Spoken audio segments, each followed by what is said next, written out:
Press club Sanghar 12 अवामी तहरीक सिंधियाणी तहरीक ऐं हारी तहरीक जे अॻुवाननि ऐं कारकुननि सख़्त एहतिजाजी मुज़ाहिरो कयो। उन्हनि चयो त सिंधड़ी जी फामीदा शहर खाई जी गुलशना शहर खे सरदारी निज़ाम तहत बेदर्दी सां क़त्ल कयो वियो आहे।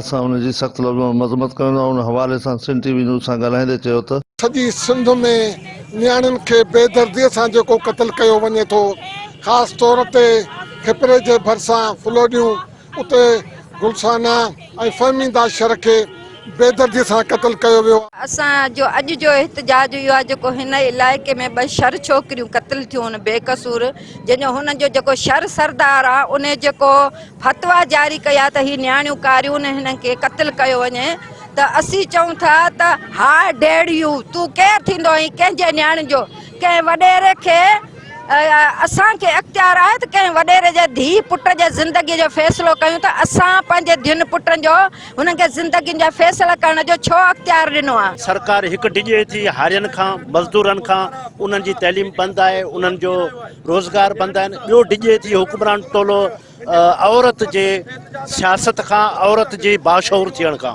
एहतिजाज सिंध में मुख़्तलिफ़ इलाइक़नि में नियाणियूं मारजनि थियूं, पर हीअ जेको 4-5 ॾींहं थिया आहिनि, हीअ 2 शहरनि जूं भेनरूं निकिरियूं मारियूं आहिनि बेदर्दीअ सां।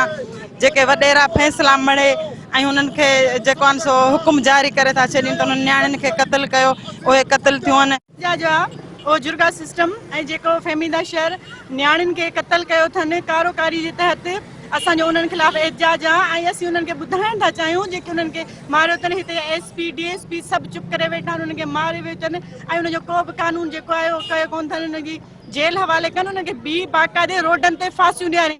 अॻवान जो चवणो त क़त्ल जी फतवा जारी कंदड़ सरदारनि ऐं वॾेरनि खे फिलफोर गिरफ़्तार कयो वञे। कैमरामैन टीम सां गॾु अंजुम आफ्ताब, सिंध टीवी न्यूज़ सांगड़।